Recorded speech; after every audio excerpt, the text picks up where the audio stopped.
much time as he might consume. Chairman Upton, I want to thank you for calling this markup of 5 different pieces of legislation to demonstrate the broad jurisdiction of this committee. I would like to use my brief time to focus on 2 pieces of the legislation, in particular, H.R. 5865, the American Manufacturing Competitiveness Act of 2012, and H.Con. Res. 127, a resolution that endorses the current multi-stakeholder governance model of the Internet. The United States was once a leader in manufacturing. During the 1970s, 1 in 4 Americans were employed in manufacturing. Over the past 30 years, however, these industries have entered a free fall with a 40% decline from the 1979 peak. In my home state of Georgia, we have lost more than 160,000 manufacturing jobs during this time period.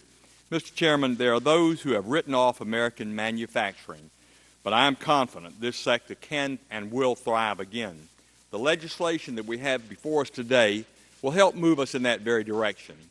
Instead of simply relying on governmental entities to create solutions to our manufacturing problems, H.R. 5865 enlists industry experts who have firsthand knowledge of the challenges that face the industry on a daily basis.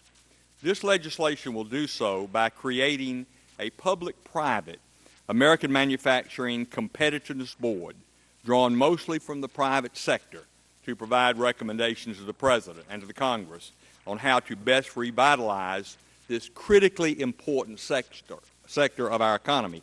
Additionally, the board created by H.R. 5865 will help manufacturers implement strategies on the biggest obstacles facing the industry: burdensome federal regulations and bureaucracy.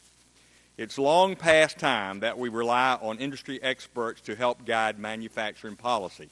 During my tenure in Congress, I have regularly convened a manufacturing advisory committee in the 11th Congressional District of Georgia to give me perspective of what is occurring on the ground level for these job creators.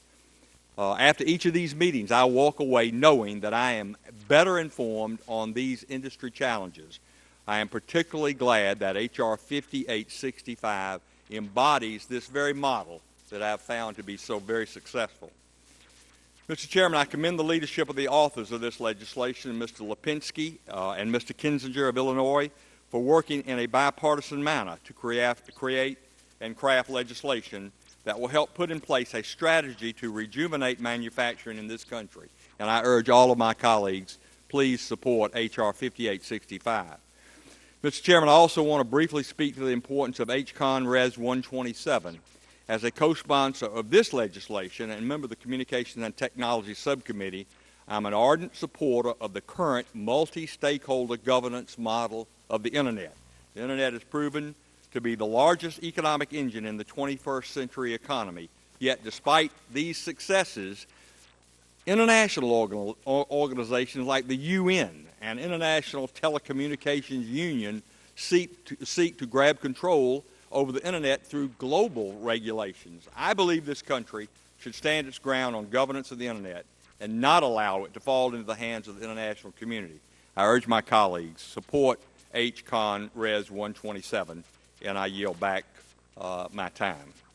The chair will now recognize the gentleman from Louisiana, Mr. Scalise.